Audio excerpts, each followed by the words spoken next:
Tactical Tangents. Hey, welcome back to the show. Today we're going to talk about communications, and we're not just talking about talking on the radio, we're talking about communicating during a crisis.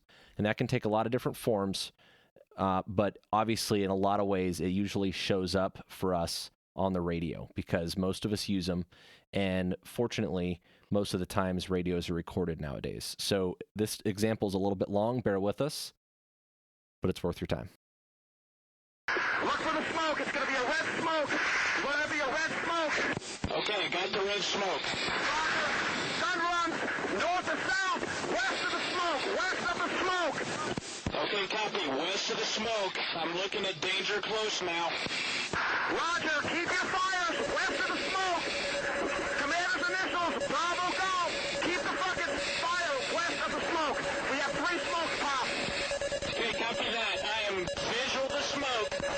I'm going to keep my fires west of the smoke and west of the road. Roger, I see you. Come on with it, baby. Give it to me. I need it. You're cleared hot. Copy, cleared hot. Got visual the smoke. Visual, copy to the west. Long range straight. You got me, right? That's it. Okay, make sure you got it. Go ahead, give it to me, over. Hill, I need you. Come on, Hill. He's in hot from the north. Hill, same spot. Look for me. Keep him west.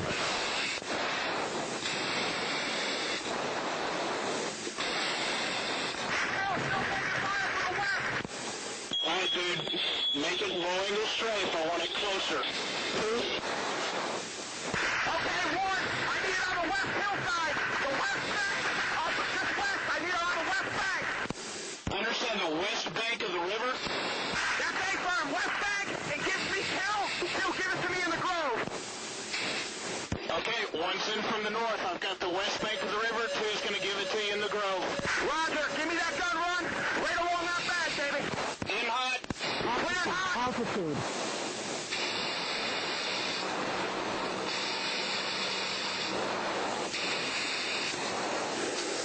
Hill, give me them in the grove. In the grove. She's in 15 seconds. Cleared hot. Hill in the grove. Over.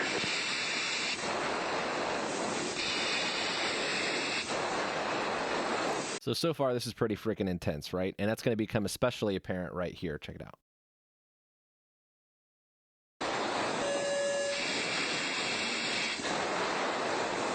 One. Same thing. In the grove. South. Work south. Copy, work south. Give me some more smoke. We're moving. Which way? We're moving east. Give me the fire south in the grove. Okay, understand south? One, you're cleared hot in the grove. South or west? South. Altitude. Pull up. Two.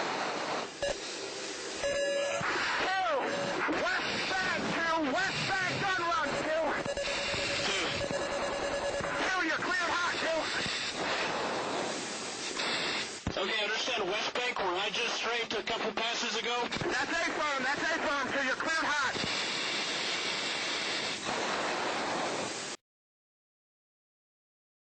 Man, I feel a little bit funny every time I hear that in funny places. You know, speaking of funny, it's funny they never call us the chair force when they're dodging bullets and calling for danger close. Yeah. Yeah. Especially when they start moving around, you can imagine that if you've got air support dropping bombs and bullets at you and you're going to start moving, I definitely want to know that they know where I'm going. And so the communication there becomes kind of a big deal.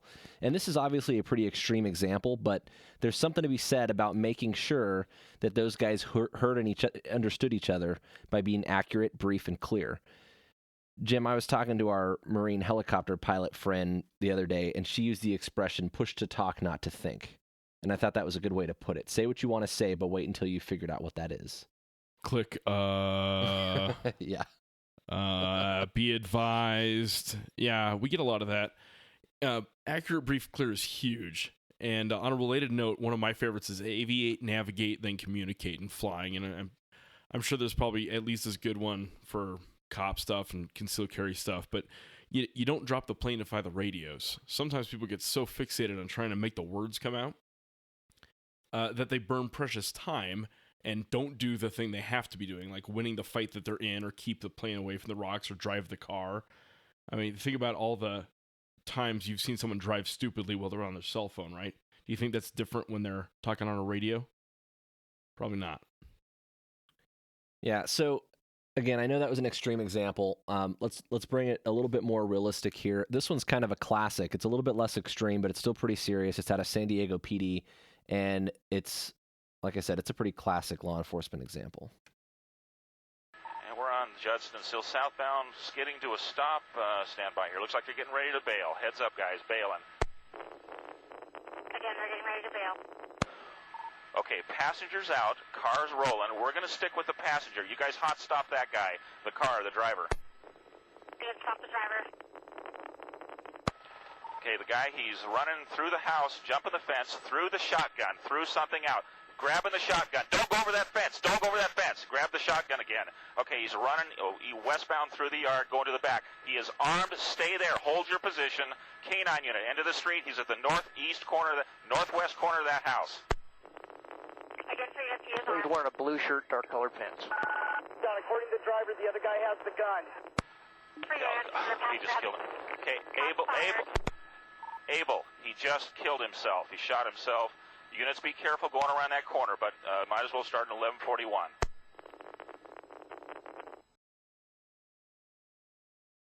So that one's a little bit more everyday for all of us, and there's a couple things in there. Obviously, he did a great job, but you also heard the pilot and the observer help each other out. The one guy gave out what the description is, and then the other guy broadcast it. So those guys did a pretty good example, or a pretty good job. I love that clip. That's actually one of my favorites of all time, of air-ground integration. That's what it's supposed to sound like. Yeah, and it sort of introduces one of the critical elements of effective communication during a crisis, and that's detachment. Can't speak today. Detachment is one of those characteristics that gives us an ability to be clear about it and not be too emotional, right? And in this particular case, the helicopter observer is actually somewhat removed from the situation. He's not in the middle of the chase. He's watching from, 500 feet off the ground or something like that. And in the next example, you'll see why that's important. And it's not to say that he didn't do a great job. He did, obviously. But his ability to see what was happening on the ground and effectively communicate in a hurry was perfect. And that's a little bit more difficult to do when you're on the ground in the middle of that fight. And imagine if he wasn't. Imagine if he was injecting a bunch of emotion and tension into a situation that was already pretty nasty, right? Yeah. Or you can spin everybody up on the radios. And if it was more thinking than talking, right? Yep.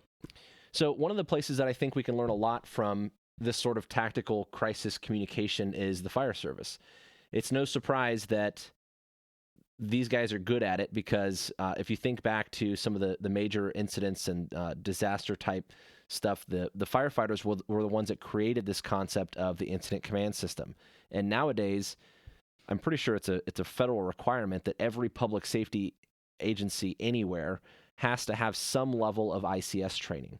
And for those unfamiliar, this is basically like a standardized public safety command structure. It's intended to make sure that if a bunch of other agencies work together, there's clear job titles and clear responsibilities.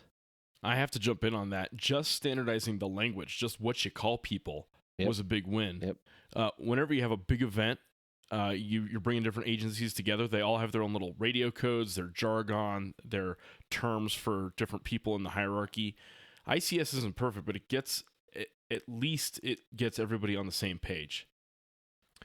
Yep, and every time I hear a major incident working, I notice that the fire captains and the battalion chiefs are usually really good at implementing this structure. They'll always get on the radio and they'll say, I'm establishing incident command, and this person's going to be in charge of this, and this person's going to be in charge of that. They're really good at making that clear, and it's something that I don't think we do a good job at in law enforcement. So These guys are pretty good at it. And like I said, a lot of it goes back to this detachment thing. Their only job, these guys in the fire service that become incident commanders usually a captain or a battalion chief, their only job is to show up and start basically being the conductor of the orchestra, right? And that is kind of that detachment thing that we're talking about. One good example of this is the way that they size up a scene when they're showing up to a fire. This one is a house fire in Toledo, Ohio. And check out how they give this information out. Truck 715 Montgomery, side Alpha. I got a 2-story single family.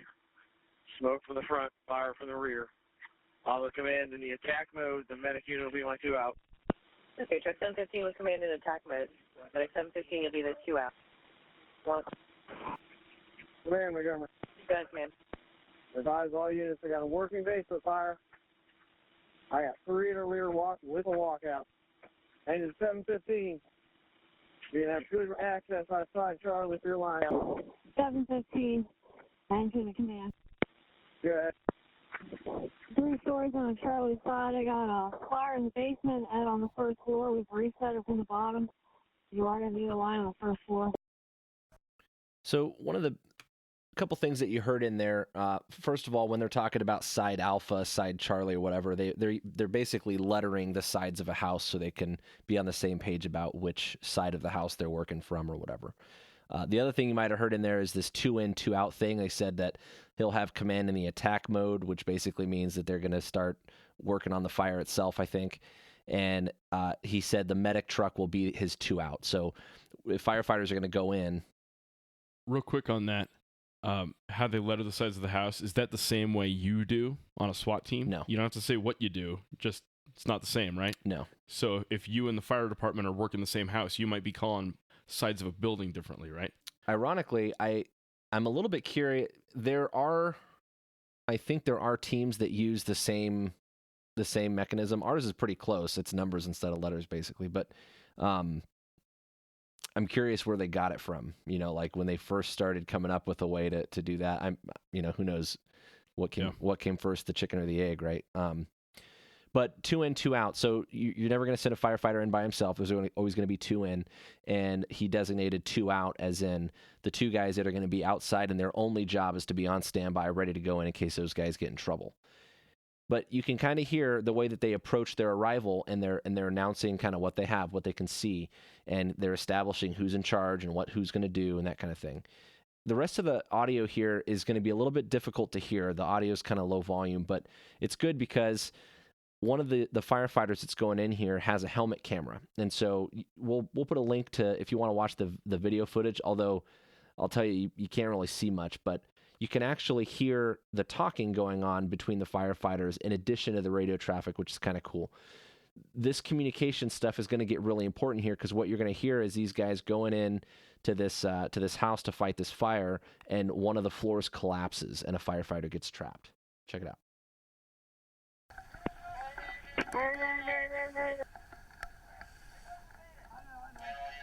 Man, all units operating on fire ground. We got a Mayday. Mayday unit, go ahead.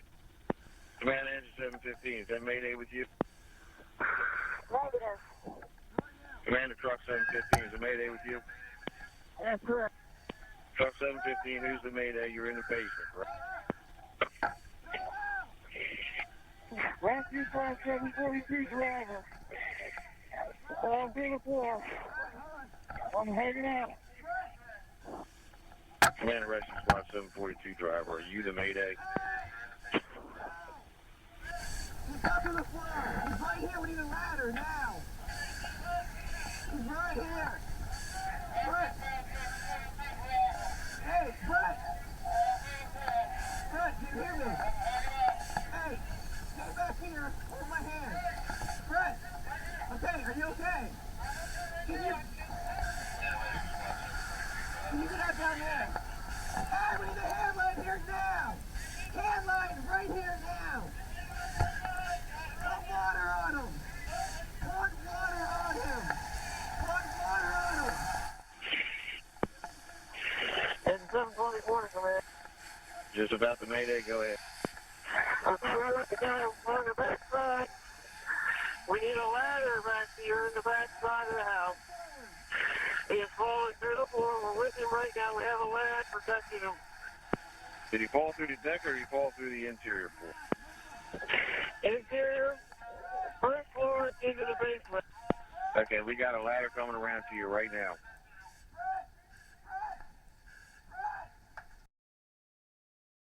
So you can see how big of a deal that sense of detachment is, and there's some give and take that comes with this because, you know, an engine company and a fire crew shows up and they've got a couple guys that can go get to work, and you've got the captain whose only job is to be in charge. And so it's a little bit easier to stay detached when you've got other people to put in the work.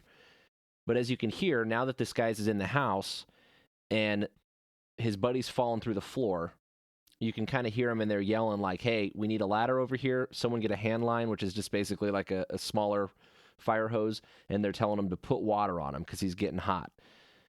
And so there's still it's a little bit harder to be detached in that situation, right? And so we have to find a way to kind of balance that back and forth. And I think especially, for example, if we were to use a law enforcement thing, it's hard if you have to be a shooter and kick a door or something like that and also be detached. But it's worth considering that if you can designate one person to do that, I know we try to do that in our agency, the more that you do that, the calmer things are going to be, right? We want to bring calm to the chaos. And it's especially difficult to do if you're limited on manpower and you're working in groups that are, you know, different people all the time. And it takes a lot of brain bites to communicate. Like we've talked all the way through, you can task saturate a guy just having him talk. So one of the fundamentals here goes back to my general theme of crew resource management. And there's the communication within your team, and then there's the communication between your team and the outside world. And that's a different way of talking. You can use a lot more shorthand with people you live and work and train with. On the plane, we have an intercom, and then we have the radios. And typically we have one guy on the plane talking out on the radios. In a military ground unit, you've got a team channel that everyone on the team's on. You've got an air channel that the JTAC or the TAC-P, the guy calling in airstrikes, is on. And you've got a command channel that the radio operator or the commander are talking on. And that division of responsibility for communication simplifies things. It sounds more complicated, but it's actually simpler that way. And consider that this incident commander is probably talking on at least 3 radios. Yeah, we've got a couple situations that we find ourselves doing a similar thing where, again, our team leader, if we've got an internal team channel, we'll all be on that channel. And if our team leader has to monitor another channel, then he's usually not going to be, a guy behind a gun. I mean, he'll have it with him, but his job is to communicate and ultimately to direct us where we need to go. But even in a chaotic scene, you've got to find a way where you can have one person in charge and one person kind of directing everyone's movements. And I know that that's harder. That's easier said than done. I was going through some research on active shooter events, and one thing that's been pretty much consistent across the board is there's communication problems, especially interagency communication problems, in every single one. You're gonna be hard pressed to go find an active shooter event debrief or an after action report that doesn't include some element of difficulty communicating. And when I was flipping through some of this, I actually came across a recommendation. There's apparently some agencies in some places, in active shooter doctrine nowadays, you've got to go on offense and find the shooter and kill him, right? That's your primary objective is if people are being actively murdered, you got to go hunting.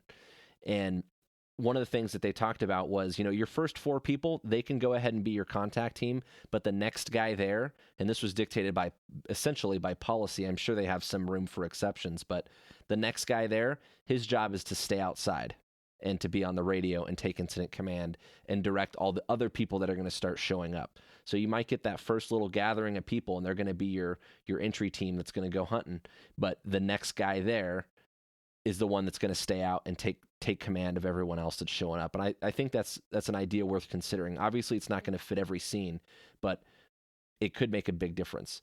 And there's still times where the guy in charge can make a big difference. Here's another fire example. Check it out. Emergency traffic! Emergency traffic! Emergency traffic! Emergency traffic! We just had a collapse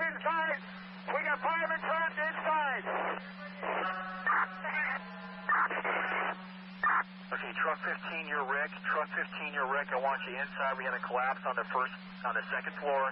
Truck 15, you're Rick. Get in there now. Find what's going on the second floor. We had a collapse. Real quick on that, the RIC, R-I-C, is a Rapid Intervention Crew. Some fire agencies call it different things.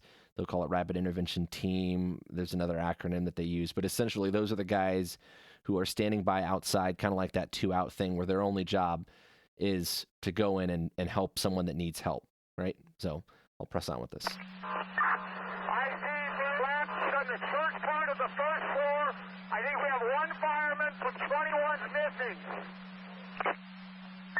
Copy. All units on scene. Stand by with your radio messages. Truck 21 from IC, I want your accountability right now of who you got inside there.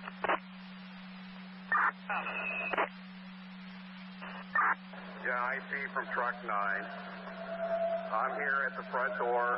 We got Truck 9, Engine 9, advancing lines in. We can assist you in helping to find the trapped firefighters.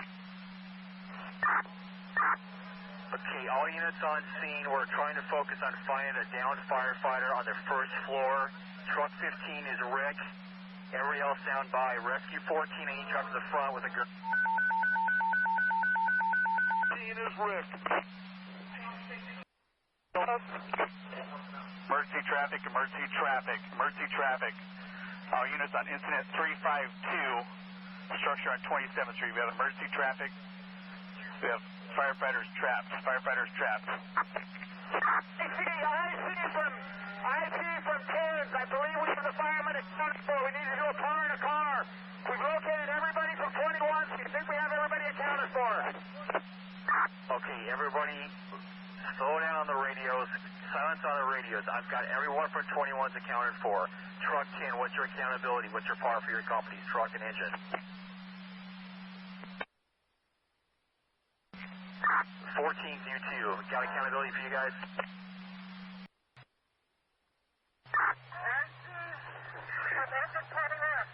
need a red crew up here on the second floor.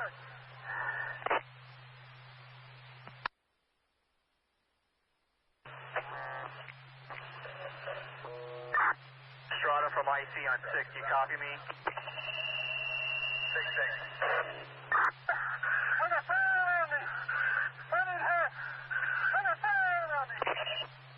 Where are you at right now, the second or the first floor?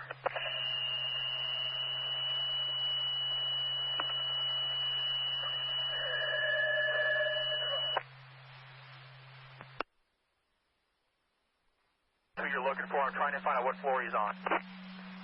Second floor!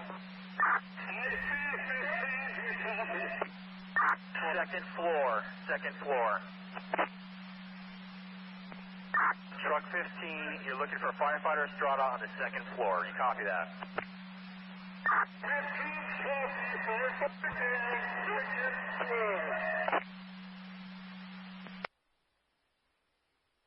Take command. South Division, roger.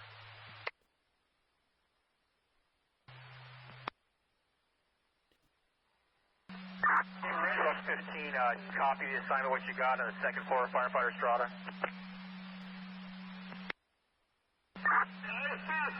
We copy. We're on the second floor. We found them. We're bringing them out on the southwest corner. Okay, you have him out. You have firefighter Estrada? We have him. We're bringing him out. Okay, you have him and you're bringing him out. I copy. All units on scene of the fire. All units on scene of the Sign 1 fire. We're going defensive. Everybody out of the building. Everybody out of the building. Rescue 14. Rescue 14, do you have your gurney for the firefighter? 10 has the gurney waiting at the front door.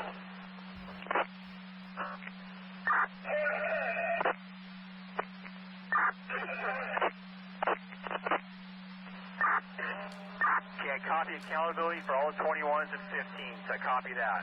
Want to make sure we got the gurney for the firefighter in the back. That's correct? Roger, we'll make sure. Well, we got everybody. We're going defensive.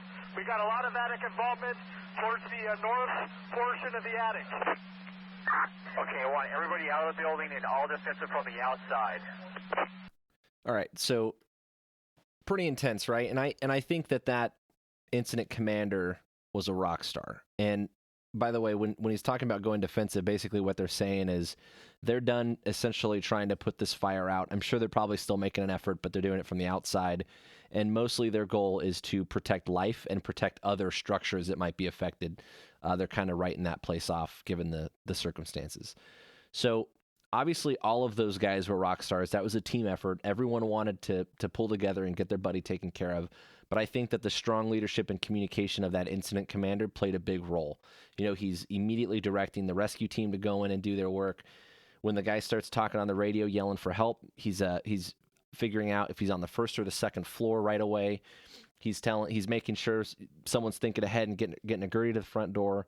You know, he's doing all these things that I think kept that moving in the right direction. So far we've established that we want to think before we transmit, and that's easier said than done, like we said. But push to talk, not to think. That transmission should serve a specific purpose. We talked about being accurate, brief, and clear, which again, I know it's hard to do. This seems like really basic stuff, but we've got to practice it, and we're going to talk more about that a little bit later.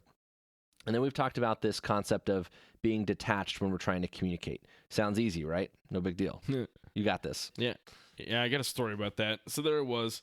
This one time we're doing this big base deployment exercise where the big idea was to launch a bunch of planes, but it didn't really matter where we went. So 3 of our planes were flying a big circle around my state, and my plane got an engine fire warning light. No big deal. By that time in my career, I had shut down maybe a dozen engines in flight and maybe 100 in the sim. My plane flies just fine with one engine out. No big deal. We run the checklist. I made the radio call back to base in what I thought was a routine tone of voice. I said, Base Tower, this is Wombat 7-3. We're returning to base with an engine shut down and we're declaring an emergency. And I thought it was important to tell them that this wasn't part of the exercise. Like, you know, this wasn't them being tested. So I added on the end of that radio transmission, by the way, this is real world. And in my mind, that's how I said it. You know, yeah, it's real world, whatever. Apparently, the way I came across on the radios to the rest of the formation was, oh my God, this is real world. We're going to die. Oh no. Yeah, so you're saying you got assed up. That's what you're saying. The funny thing is, I didn't even think I did, but it doesn't matter what I think. It doesn't matter what I think. Yeah. What matters is what the rest of the formation thought. I didn't sound cool on the radios. Yep. Yeah, and we've all been there. I've got plenty of examples of that, obviously. And so that's the tricky part is we can have all this really neat advice that we can give, but when we start to get stressed, it's a lot harder to be detached, right? And I can tell you, I've been there several times that I've been asked up on the radio when things got weird, and just like you, I hear all about it. I still do. And after a while, it's kind of just becomes a matter of personal pride. Like, people get asked up on the radio all the time, and I don't want to be that guy. So, and the way we improve that is we shame those people when they screw up on the radio. Well, yeah. We shame them. Yeah, that's what we do, and it's been pretty effective for me. I mean, now, peer pressure. That's how you fix it. Yeah, and so how do you fix that? Jim, I imagine that you've practiced this in your head or something like that. I know you mentioned recently that you had a buddy that did that kind of thing. Yeah, my story from a previous episode was I have a buddy who, as he would drive into work, would practice his radio calls that he was going to make as he's talking to tower and approach and on the bombing range to go hot, stuff like that, just so that the first time his brain hit it wasn't in flight when he's busy doing other stuff. I think it starts with a conscious effort to sound cool on the radios, and that's not just a joke. You want to sound cool and collected and understand that the tone of your voice matters, that you can jack up everybody else with your own way of coming across. And you got to rehearse your communications as part of your training. You know, it drives me nuts how little talking I see in civilian shooting classes. Have you ever, in a concealed carry class, been expected to talk to the target? No. It's, draw and fire, 5 shots in the head, 5 shots in the body, whatever. How about before any of that, you say, stop, don't move, show me your hands, or I've got a gun, stop, or no means no, or whatever. It doesn't even matter what you say. Stranger danger. Stranger danger. And by the way, it's a lot harder to make those words come out when you get that adrenaline dump. You know, Mike and I talk all the time about losing 100 IQ points. It's real. Yeah. So in training, the one we see when people go in a room and there's a guy in there with a gun, it's whoa, whoa, whoa, whoa, whoa, whoa, whoa, whoa, whoa, whoa, whoa. It's like, no, that's not. Those are the wrong commands. So story. So there it was. First time I jumped out of an airplane. It was solo and free fall in this particular program. I had all these great ideas of shit I was going to say when I stood in the door. I was going to say Geronimo. I was going to scream like a girl, whatever. When I got in the door, I was so freaking scared, I couldn't even make sound come out. I was like, ah, ah, ah, ah. I got like the world's craziest cotton mouth, right? So my jump master is like, hey, Jim, are you ready to jump? And I'm like, and all I could do was nod at him really hard. In a no, I'm sure. Yeah. yes. I'll go. Just get me out of here. Well, see you later. Yeah. So talking under stress is as hard as any other fine task under stress, and you got to practice it, and you have to practice it under stress, just like anything else: shooting, running, fighting, whatever. And we go back to working under stress again, and there's that element of self-preservation, right? You got to get that adrenaline going because that's what interferes with our ability to do that stuff. It really doesn't have a lot to do with your heart rate and your breathing. It has to do with your sympathetic nervous system, and we talked about that in the last episode. And I've done kind of the same thing where I've practiced saying some of the things that I'm going to have to say, like, you know, if I'm driving behind a stolen car and I'm going to try to put that on the radio, you kind of rehearse what you hopefully are going to make that sound like, right? Oh my God, there's a stolen car. This is real world. Yeah, this is real world. I'm going to find an excuse to use that. Do it. And I've done the same thing, like thinking about, okay, what's it going to sound like if I get into shooting? How am I in? And it's not just, like I said, this isn't just about talking on the radio. This is about talking in general. There's a really good video, and we're not going to play it on this one because we've already done a lot of audio, but there's a good video of a guy in a shooting in, I think it's Montana. Yeah. Officer Grant Morrison gets in a shooting in Montana, and it shows him, you know, this guy's the backseat passenger of a car, and he fires several shots. He gets on the radio, and he actually says his designator or whatever, and he's like, "Shots fucking fired." We're like, thanks for the language warning. Yeah, thanks for the clarification. But then when the other guys start getting on scene, he's telling them, "Hey, get the left rear passenger out," because he's the guy that's like right behind the dude that he shot, and he's doing a good job. You know, again, he has them start an ambulance. He tells them which people to pull out of the car, and he's going through all of those little things that, you know, like a checklist in his mind, basically, right? So, like I said, you've got to kind of rehearse it and practice it, and Jim does the same thing. And you got to follow that up with realizing when you're starting to get jazzed up about something and taking that extra second to make sure that you sound cool, because you don't want to be that guy, right? And that's what's really important, is sounding cool. Well, and understand that you can add fog and friction to a situation just through how you talk, right? That's a good point. In that audio that I played you of the guy in the church, there was different times where you can hear like people transmitting and stuff wasn't going through, probably because the guy was like halfway on fire. By the way, in both of those incidents, they got the guys out and they're safe. But you can imagine those times where people are like clicking on the radio and they're trying to come up and nothing's coming through, how frustrating that is when your buddy is stuck, trapped, and on fire, and you want to get him out of there and you can't because you can't communicate, right? That's a frustrating feeling. Yeah.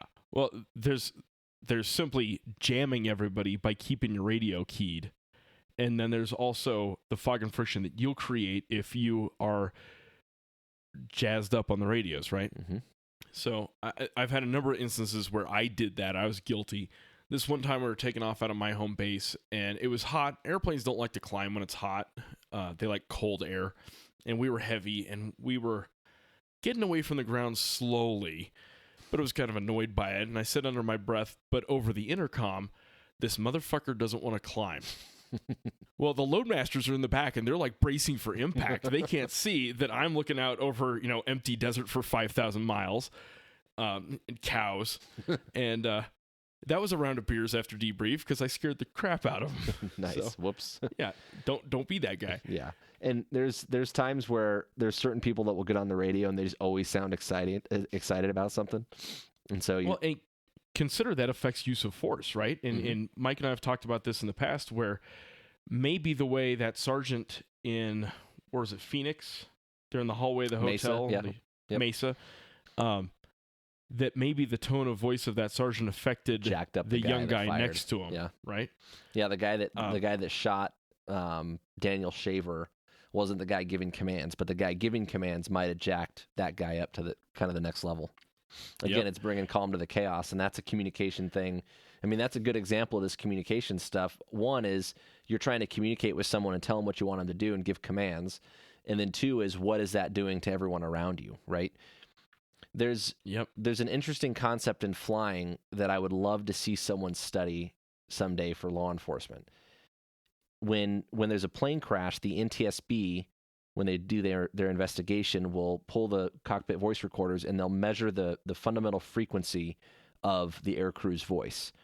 And they'll look for changes in that fundamental frequency different from when they're just doing their pre-flight checklist before they leave, when they're taxiing, getting ready to take off, during takeoff, and then ultimately during normal flight, and then when there's some kind of emergency that obviously eventually leads to some kind of crash or whatever.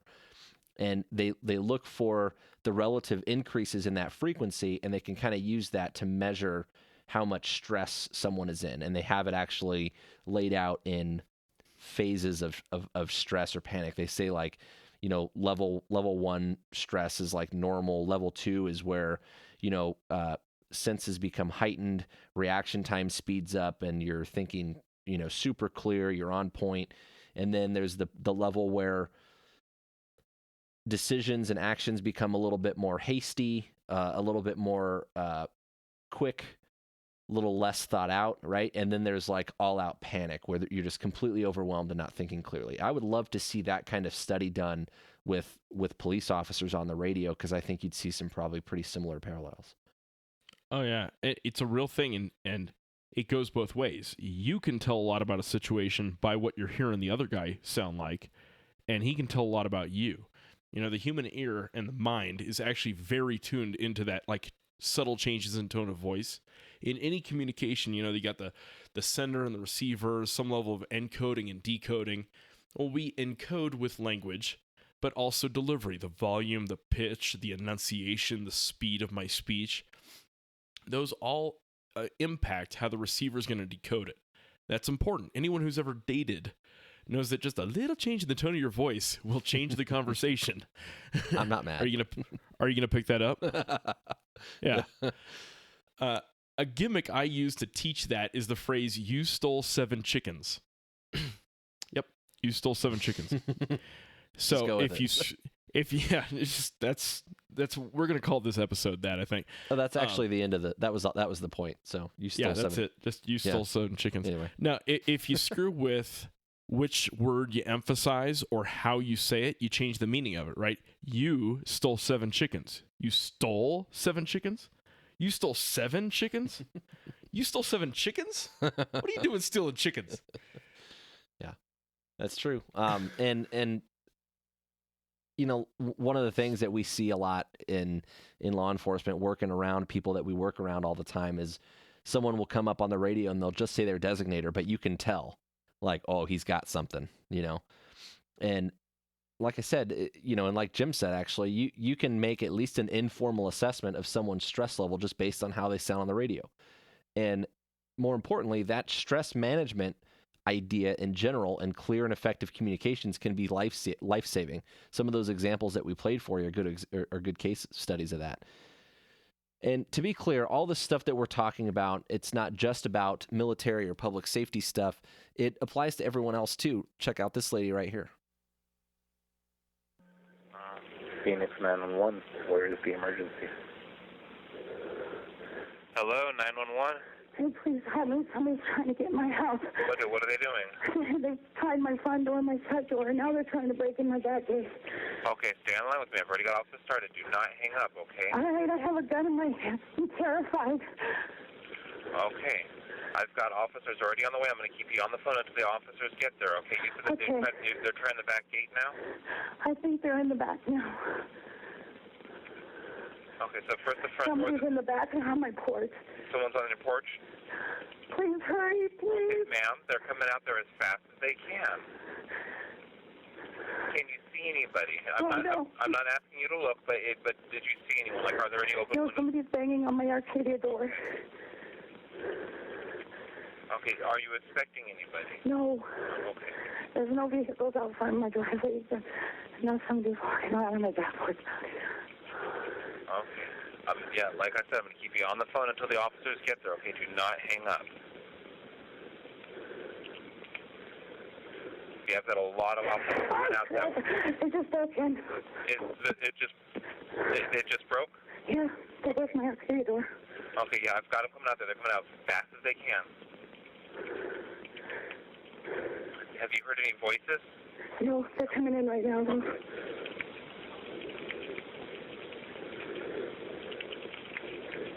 Okay, tell me if you see them. Tell me what they look like, how many of them are, whether they're men, women. I just saw one. Just saw one? Okay, did you see a person, or did you see, like, the shadow of a person? Person, green hoodie.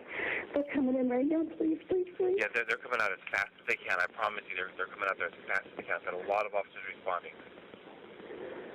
And as everything you're telling me, I'm typing, and the dispatcher's giving it to them immediately. They're getting all this information. They're breaking out my window. Are you in your bedroom, or? I'm in my bathroom. Okay, yeah, they're coming out as fast as they can. I've got a lot of officers responding. Is there an alley behind your house? Yes. You're back up to the canal, right? Yes. Okay. Okay. Yeah, you don't need to answer anything. I'm gonna stay on the line with you, okay?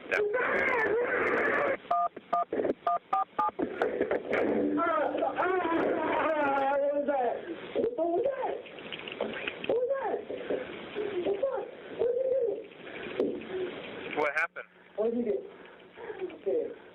Did you do you just beat me up and shit that? Sorry. What you coming right out for? Oh, no. I shot him. You shot him? Yeah. Oh, my God.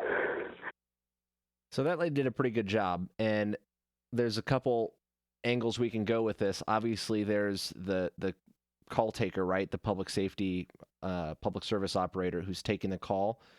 And then there's the lady that's inside. And obviously, she wants to be as accurate, brief, and clear as she can. And, you know, in a perfect world, you'd be as calm and collected as this cucumber right here. Yeah, I got 3 black males that are at my house. 2 got out. They're getting ready to jump the fence. The calm voice you're listening to belongs to a 31-year-old homeowner who's inside his Sunrise residence Monday morning when all of a sudden 3 burglars shatter a glass door. No, they're at my house right now. The man remains on the phone with dispatch while he retrieves his shotgun. Seconds later, the homeowner opens fire.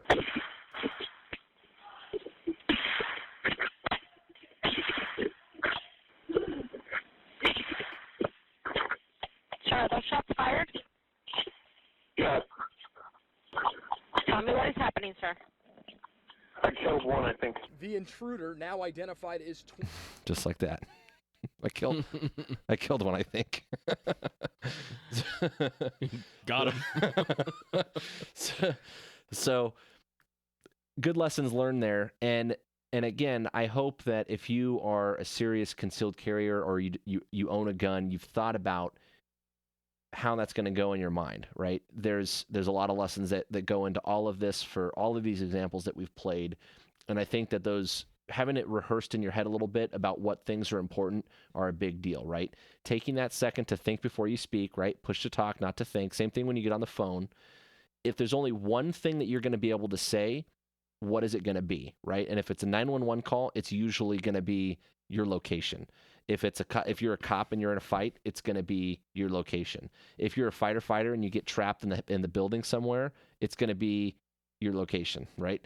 So think about the one thing that you can say, and that starts obviously with knowing where you're at all the time, and then use that idea of self-talk to kind of talk yourself through, okay, what am I going to be able to say right now? I don't have a lot of time, right? And get that one thing out there. Just talking yourself through it and having that conversation is going to help you regulate that stress level in your own mind, right? So what does it mean to be clear and concise, and how do we get there? This is one of those things that, you know, we've been saying this whole episode, and people tell you all the time that, you know, think before you speak, and, you know, you want to be accurate, brief, and clear. Well, what does that mean? How do we get there? One of the things that I think is a good practice is to speak in positive or affirmative terms. So say what it is you want, not what you don't want. So for example, if I'm dealing with a suspect, I'm going to say, show me your hands instead of don't reach for the gun, or put your hands on the steering wheel, not don't do whatever, right? And you could do the same sort of thing in a situation like, we'll say the collapsed building, the firefighters that got stuck. The guy was like, bring me a ladder. Get a hand line, put water on that guy right now. You know, that's better than don't let him die. Yeah, or getting really abstract and trying to give an assessment over the radio, right? That's something that I mean, hell, I'm guilty of it too. I've done it, but I see a cops a lot of times on the radio will get on there and they'll start telling everybody what's happening. I care less about what your interpretation is of it and more what you need me to do. Right? What do you need me to do right now? Do you need someone to go to the rear of the house? Do you need someone to go after the car? Did the suspect run away? And that we need to focus on that, right? Tell me what you need. That is the important part of this. And one of the things that brings all that together is empathy. Put yourself in the shoes of the people you're trying to talk to. Put yourself in the shoes of the suspect. If you're saying stop, don't move, instead of freeze, because it takes a couple of brain bites to figure out what the hell freeze means. Yep. Or the responding officers or the 911 call taker, put yourself in their shoes and think about what they need from you.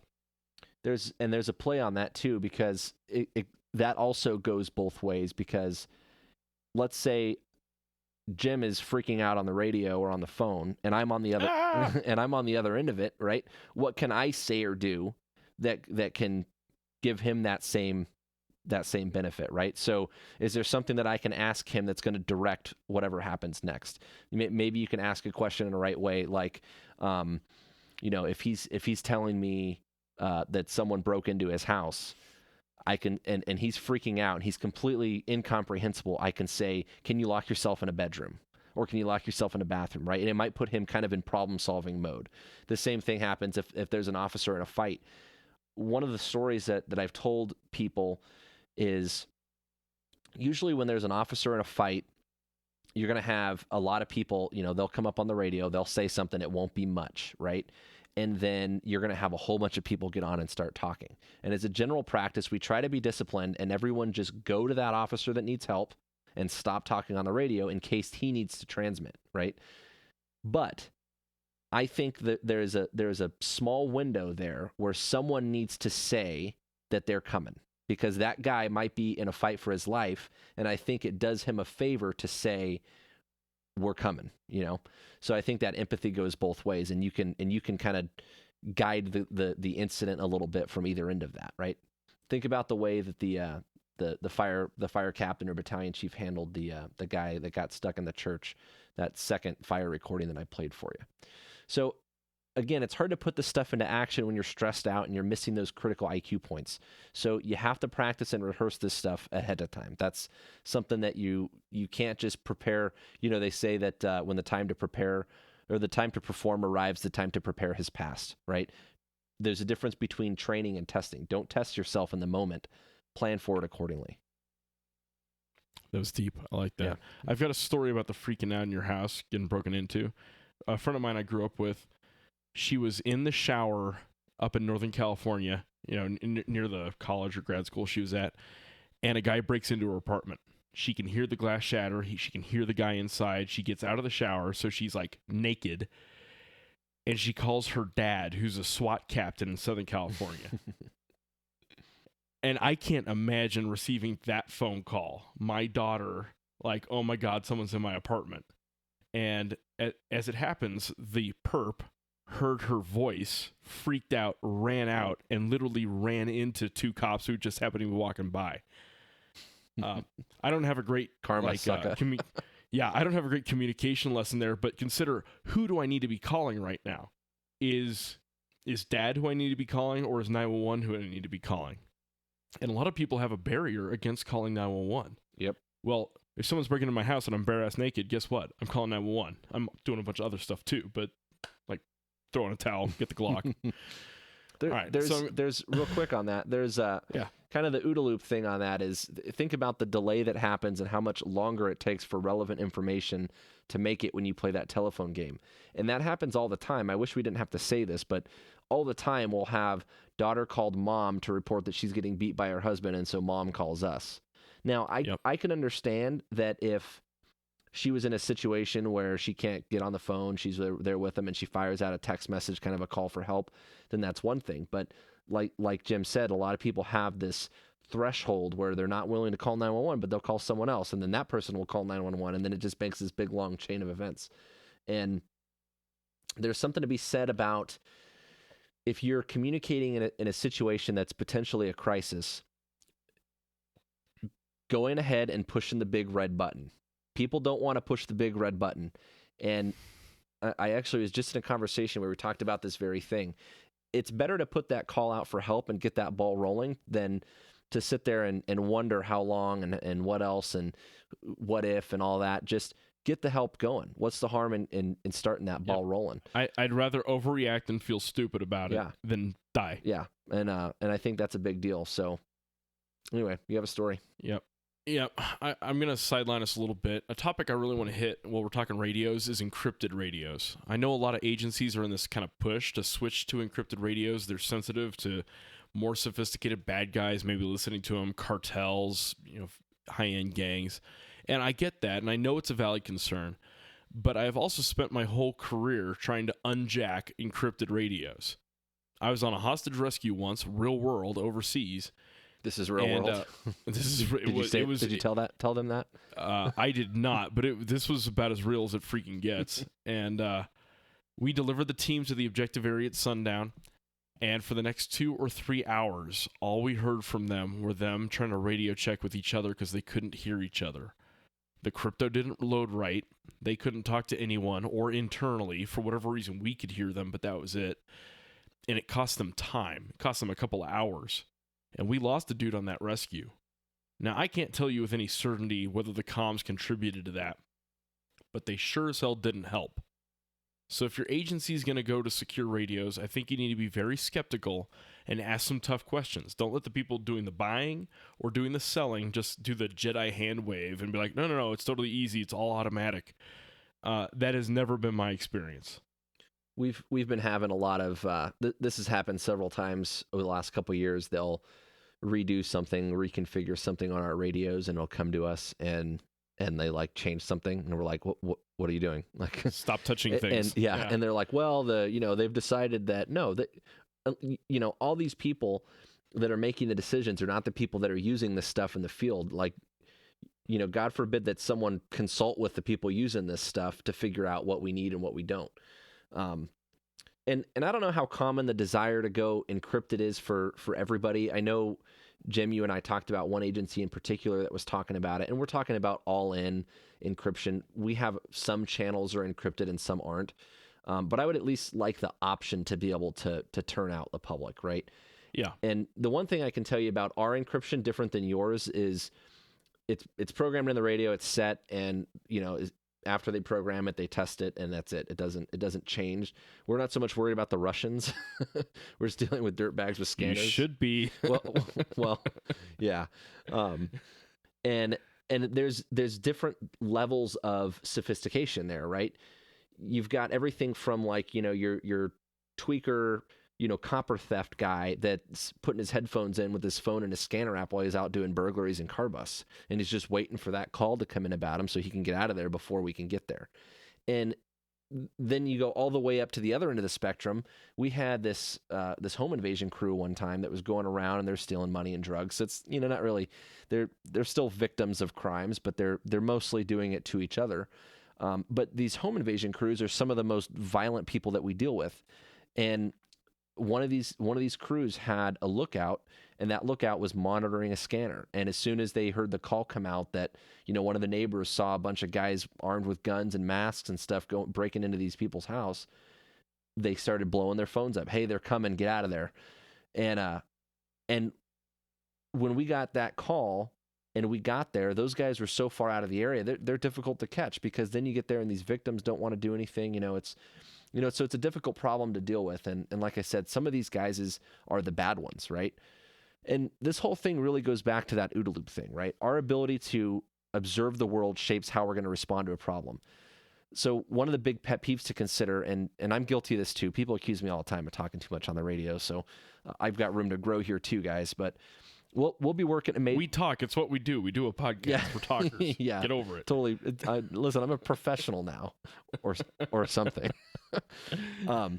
But you'll go to this major incident and everyone's talking on the radio and it's super unorganized and it's just they're giving out information. It's not relevant. And like I said earlier, you're maybe giving assessments of problems and telling the story of what happens, which is okay for situational awareness to some degree. But think about how much you can add to that fog and friction, right? If you find yourself in that kind of situation and people are talking a lot and doing all these things and it's kind of chaotic, just remember that you can just listen and let that start to shape your decisions. Even if you don't say anything, you can still do, right? You can still listen and you can still do. So I'm not saying that you shouldn't communicate relevant information to people. I'm just saying that there are those times where if you just listen, then you might pick up on something and you can show up and get ahead of the situation just by thinking ahead, right? It's easier to do that than it is to contribute to the fog and friction sometimes. And sometimes you need to get on and tell everybody else to shut the hell up. Yeah. I know your agency has the ability to put out a tone, right? When there's a crisis communication, something like that. Yeah, it's kind of a cluster. It doesn't always work that well. In fact, the helicopter has this ability to talk over people. And so you'll be like mid-conversation. I'm on the ground, right? Like I'm on the ground and I've got like a guy at gunpoint and I'm trying to communicate something. And they'll come up on the radio and kick me off and they'll be like, "Oh, the next unit coming up, why don't you do?" And you're like, "Come on, dude. I'm in the middle of a sentence." Shush. Shush. But yeah, I mean, you heard in that LA fire example, you heard the guy say, "Okay, everyone slow down on the radio. Just listen for a second. We've got this happening, that happened, the other thing. I want everyone to do this, everyone to do that." Right? And I've had that happen in combat a couple times where the organization with the best situational awareness, not always the one in charge, says, "Everybody shut up. Here's what's going on. ... Right? And I've got a whole list of radio pet peeves. That's a different show. But some basics are that you have to talk in a way that people will understand. For example, 10 codes. Only use 10 codes to, what's your 20, 10-4, good buddy. I'm dropping a 10-400 in the, truck stop. Code brown. Only use 10 codes if all the other people in the network understand them and use the same ones. And bear in mind, when you have cross-agency, they might be using 10 codes also, but they might be using different ones. And challenge assumptions about how your agency formats radio traffic. Some things that sound official are just made up. And the 10 codes thing is funny because we talk about that when we say, okay, everyone in the agency knows the 10 codes, right? But if we interact with another agency, then we're going to go ahead and not use those. Well, what's the problem with that?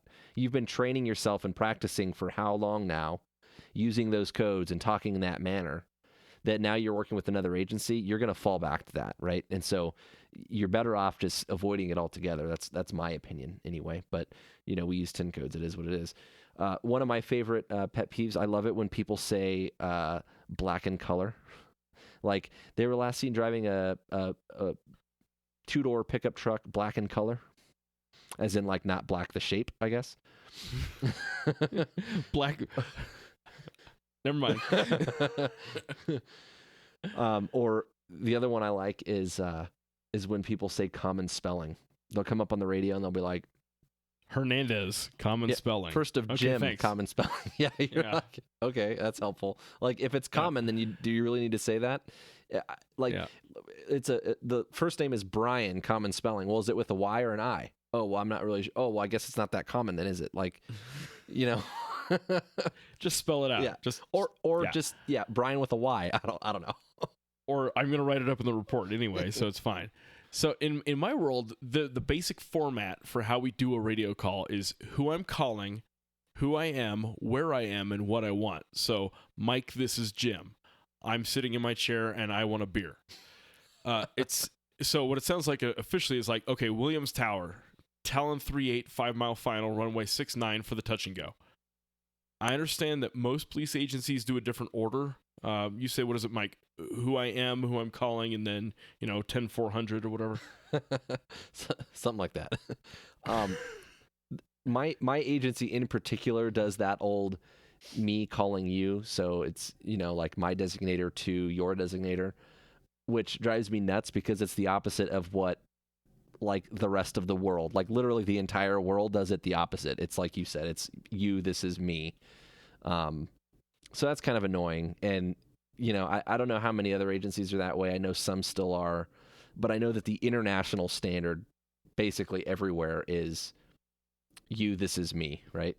And like I said, we're used to it. We do it that way all the time. It only gets weird when now we've been integrating with like the fire department.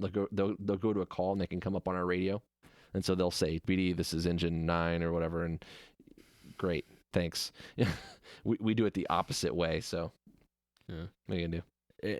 And so, maybe you have to have a conference about that in your region. Hey, when the big thing kicks off, this is the standard. This is what everyone's going to say.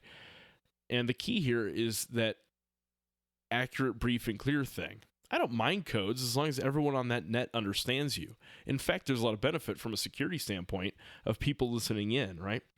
You don't always want to say on the radio, hey, I'm about to cuff this guy. Maybe you say, hey, I'm going to 135A this guy, or whatever it is you do. Yeah, there's a time and a place for it, for sure. Yeah. But you have to ask yourself whether the thing you're about to say will be helpful or not. One that drives me crazy is the word vehicle. I hate the word vehicle. When you mean to say truck is shorter and more meaningful. There's a truck going northbound. Okay, that helps me a lot more than the 700 cars on I-10 or I-25 going northbound. Red in color, we already talked about that.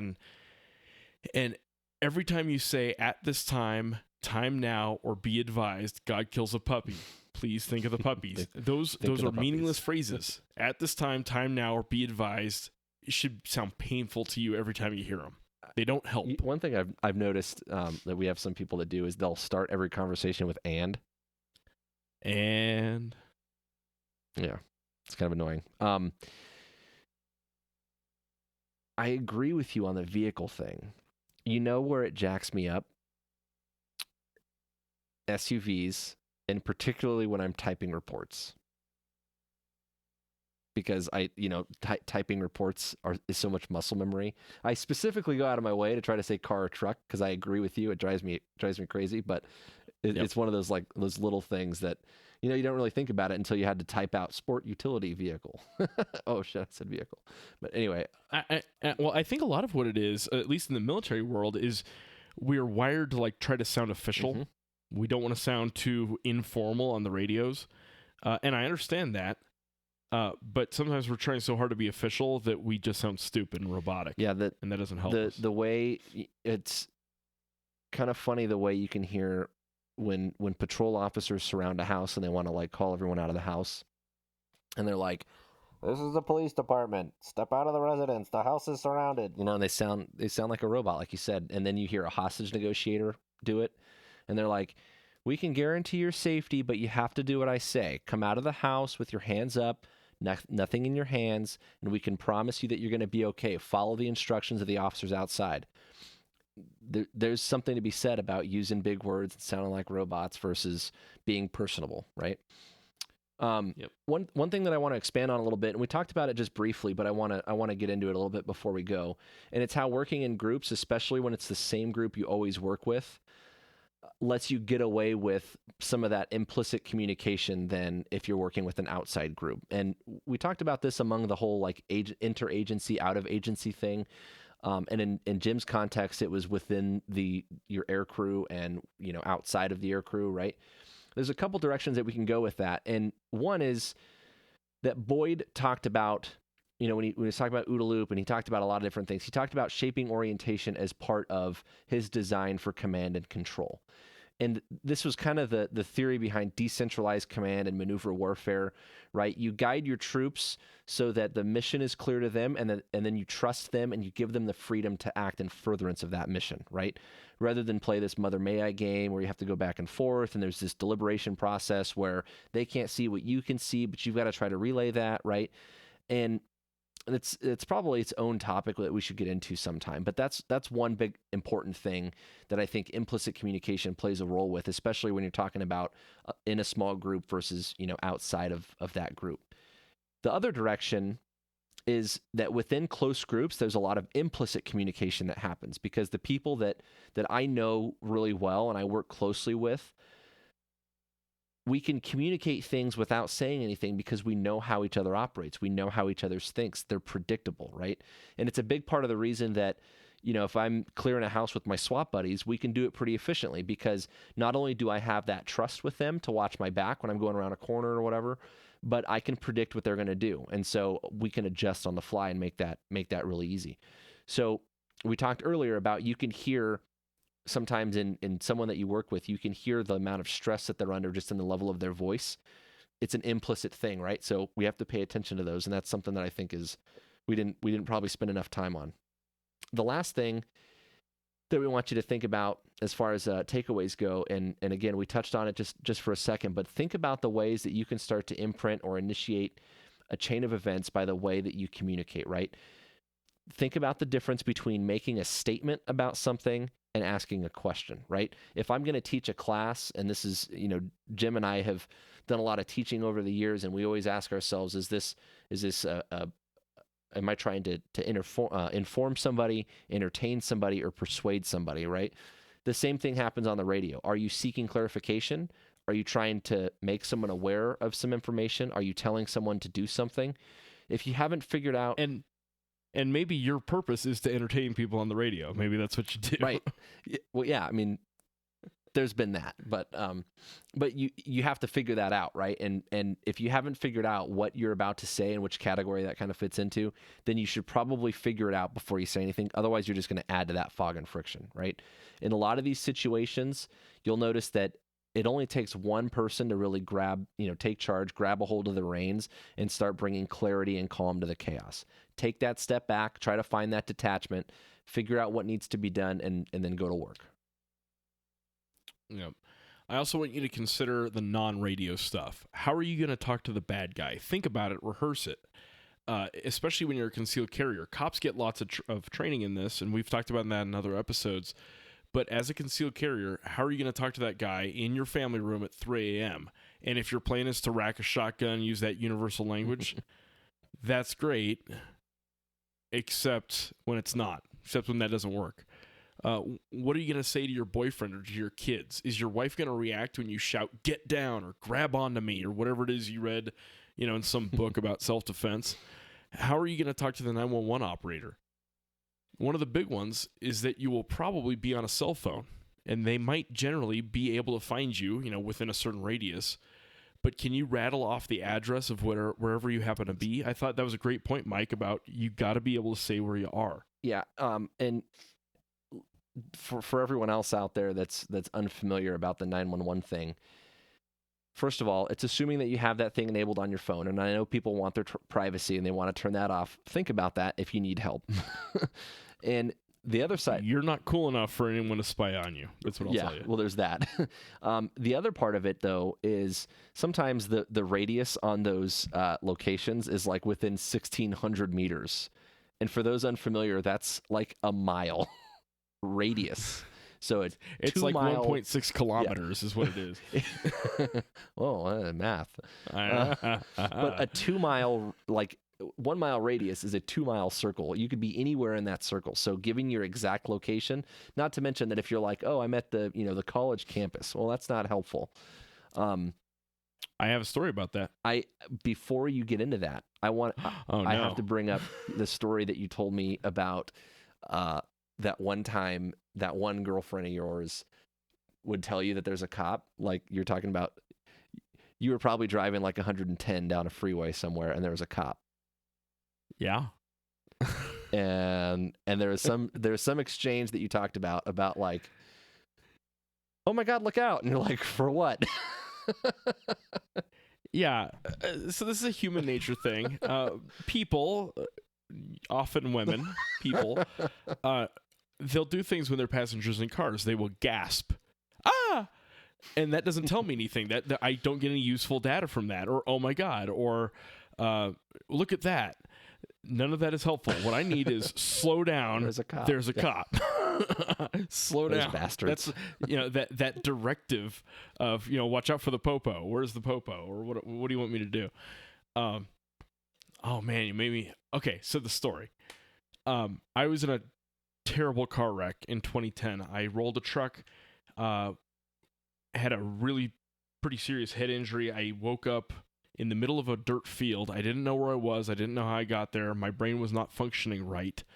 And I called 911, and they did kind of locate me within a certain radius, but they couldn't find me, and I couldn't tell them where I was. And I kept looking at my GPS, and it was giving me my home address, and I kept reading that off to them, and they're like, "Yeah, that's not where you are. We've been there." Unhelpful.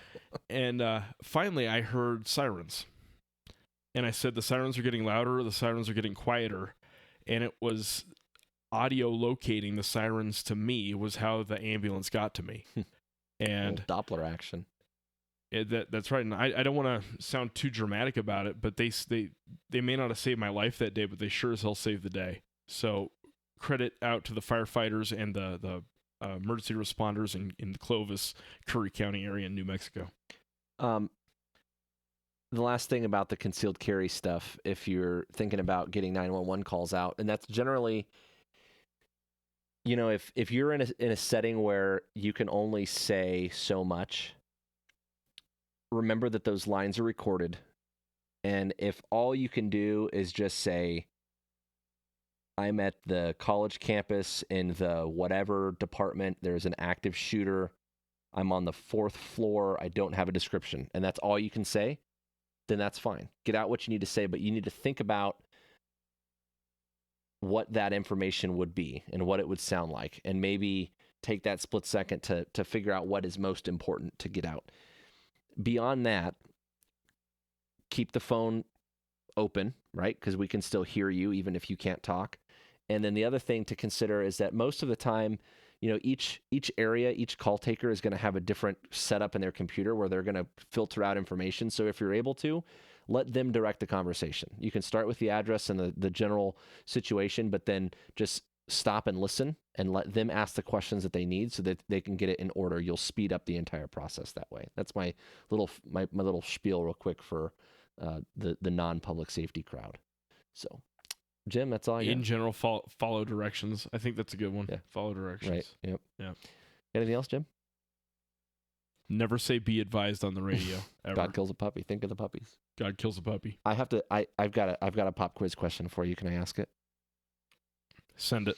In the A10 thing, I could have swore I read somewhere that there's some science behind the female voice that's like, pull up, low altitude. What are you doing? You're an idiot. Do you know anything about that? Yes, and it's not universal, and it has changed a little bit over time, but when we first started getting human factors engineering into aircraft, we realized that people tune into certain voices better than others. We're used to following commands from our wives.